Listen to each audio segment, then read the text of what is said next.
வணக்கம் நேயர்களே, ஃபீபாவின் இன்றைய காலை தியானத்திற்காக உங்களை அன்புடன் வரவேற்கிறேன்.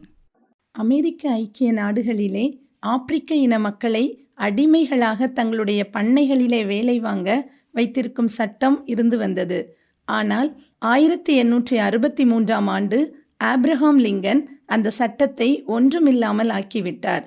அந்த சட்டம் இல்லாமல் போன போதும் அதை மக்கள் அறிந்துவிட்டால் தங்களுக்கு அடிமைகளாக இருப்பதற்கு ஆட்கள் இருக்க மாட்டார்கள் என்று அறிந்த அதிகாரிகள் அதை அமலுக்கு கொண்டு வருவதற்கு கிட்டத்தட்ட 50 வருடத்திற்கு மேலாக்கி விட்டார்கள். இதை போலதான் நாமும் ஆண்டவராகிய இயேசு கிறிஸ்து சிலுவையிலே 2000 ஆண்டுகளுக்கு முன்பாகவே நம்மீது இருந்த சாத்தானின் சகல துரைத்தனங்களையும் நம்மை விட்டு அகற்றிய பின்னும் நாம் இன்னும் அதையெல்லாம் சகித்து கொண்டுதான் வாழ வேண்டும் என்று ஒரு பொய்யான ஒரு கூற்றை சத்துரு நம்மை நம்ப வைத்து கொண்டிருக்கிறான்.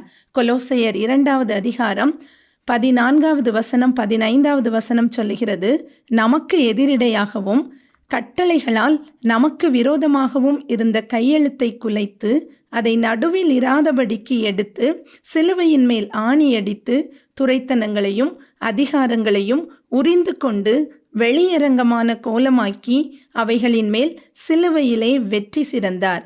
ஆம் பிரியமானவர்களே, இன்று நம்மை ஆக்கிரமித்து கொண்டிருக்கிற, நம்மை அடிமைப்படுத்தி கொண்டிருக்கிற சாத்தானுடைய சகல துரைத்தனங்களையும் அதிகாரங்களையும் இயேசு கிறிஸ்து உரிந்து கொண்டு அவர் வெற்றி சிறந்திருக்கிறார். பாவத்தினால் இந்த உலகத்திற்கு நோயும் தரித்திரமும் சாபமும் இருளும் வந்தது. இதைத்தான் 2 பேதுருவிலே பேதுரு கூறுகிறார், இச்சையினால் உலகத்தில் உண்டான கேடு என்று. எல்லா கேடுகளுக்கும் காரணமாயிருந்த பாவத்தை இயேசு கிறிஸ்து சிலுவையிலே சுமந்து தீர்த்து விட்டார் என்பதை நாம் விசுவாசிக்கிறோம். அதைத்தான் எபேசியர் 1வது அதிகாரம் 7வது வசனத்திலே அவருடைய கிருபையின் ஐஸ்வர்யத்தின்படியே இவருடைய இரத்தத்தினாலே பாவ மன்னிப்பாகிய மீட்பு இவருக்குள் நமக்கு உண்டாயிருக்கிறது. பாவத்திலிருந்து விடுதலையாக்கப்பட்டிருக்கிற நாம் நோயிலிருந்தும் தரித்திரத்திலிருந்தும் சாபத்திலிருந்தும் இருளிலிருந்தும் விடுதலையாக்கப்பட்டிருக்கிறோம். அதற்கான வசனங்களை உங்களுக்கு நான் காட்ட விரும்புகிறேன். 1 பேதுரு 2வது அதிகாரம் 24வது வசனத்தில், நாம் பாவங்களுக்கு செத்து நீதிக்கு பிழைத்திருக்கும்படிக்கு அவர் தாமே தமது சரீரத்திலே நம்முடைய பாவங்களை சிலுவையின் மேல் சுமந்தார், அவருடைய தழும்புகளால் குணமானீர்கள். தரித்திரத்திலிருந்தும் நாம் விடுதலையை பெற்றிருக்கிறோம். 2 கொரிந்தியர் 8வது அதிகாரம் 9வது வசனத்திலே, நம்முடைய கர்த்தராகிய இயேசு கிறிஸ்துவின் கிருபையை அறிந்திருக்கிறீர்களே, அவர் ஐஸ்வர்யம் உள்ளவராயிருந்தும் நீங்கள் அவருடைய தரித்திரத்தினாலே ஐஸ்வர்யவான்கள் ஆகும்படிக்கு உங்கள் நிமித்தம் தரித்திரர் ஆனாரே. சாபத்திலிருந்தும் நாம் விடுதலையை பெற்றிருக்கிறோம்.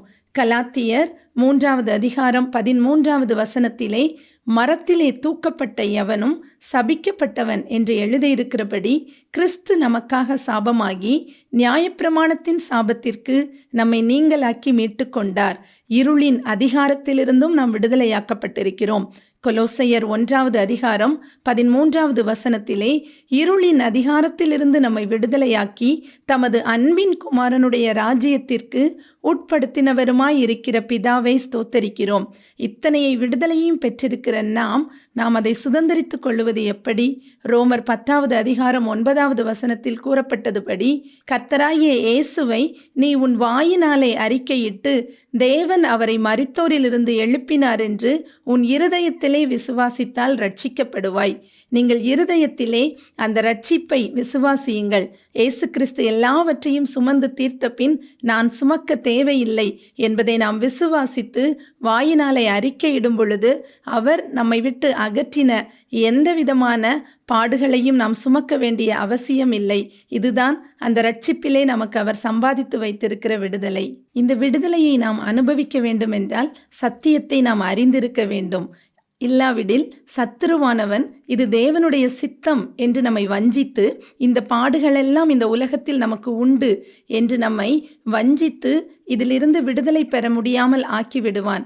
எனக்கு தெரிந்த ஒரு சகோதரி கிட்டத்தட்ட 15 வருடமாக சிறுநீரக பிரச்சனையினால் டாக்டரினால் கைவிடப்பட்ட சூழ்நிலையில் அவர்களுக்கு இந்த சத்தியத்தை கொடுத்து, இயேசு கிறிஸ்து உங்களுடைய நோயை சுமந்து தீர்த்த பின் நீங்கள் சுமக்க வேண்டிய அவசியம் இல்லை என்பதை அவர்களுக்கு கூறும் பொழுது அதை அவர்கள் தங்களுடைய இருதயத்திலே முழுவதுமாக விசுவாசித்து, இயேசு கிறிஸ்துவின் தழும்புகளினால் நான் சுகமாகிவிட்டேன் என்று அவர்கள் வாயினாலே அறிக்கையிடும் பொழுது, ஒரு வாரத்திற்கு 3 முறையாவது டயாலிசிஸ் செய்ய வேண்டும், 6 மாதங்கள் மாத்திரமே அவர்கள் உயிர் வாழ முடியும் என்ற ரிப்போர்ட்டுடன் வாழ்ந்த சகோதரி இந்த சத்தியம் கிடைத்தவுடனே அதை அவர்கள் அப்படியே இருதயத்தில் விசுவாசித்து ஏற்றுக்கொண்டார்கள். இன்றைக்கும் அவர்கள் பரிபூரண சுகத்தை பெற்றவர்களாக வாசம் செய்து கொண்டிருக்கிறார்கள். நீங்கள் எந்த விதமான சூழ்நிலையில் நீங்கள் நின்று கொண்டிருந்தாலும் சத்துரு உங்களை வஞ்சிப்பதற்கு இடம் கொடாதிருங்கள். இயேசு கிறிஸ்து சிலுவையிலே சுமந்து தீர்த்த பாடுகளை மீண்டும் நாம் சுமக்க வேண்டுமென்றால் அந்த சிலுவை வீணாகி இருக்குமே. ரட்சிப்பிலே நமக்கு எல்லா விதமான விடுதலையையும் அவர் சம்பாதித்து வைத்திருக்கிறார். இந்த புதிய உடன்படிக்கையிலே நாம் சம்பாதிக்க வேண்டுவதில்லை, நாம் சுதந்திரிக்க அழைக்கப்பட்டிருக்கிறோம். எனவே நீங்கள் அவருடைய ரட்சிப்பை இருதயத்திலே விசுவாசித்து வாயினாலே அறிக்கையிடும் பொழுது நீங்கள் எந்த சூழ்நிலையில் இருந்தாலும் உங்களால் அந்த விடுதலையை பெற்றுக்கொள்ள முடியும் என்பதை வசனத்தின் மூலமாக என்னால் உங்களுக்கு கூற முடியும். கர்த்தர் தாமே அப்படிப்பட்ட கிருபைகளை நமக்கு தந்தருளுவாராக. ஆமேன். இன்றைய காலை தியானத்தில் பங்கேற்றமைக்காக நன்றி.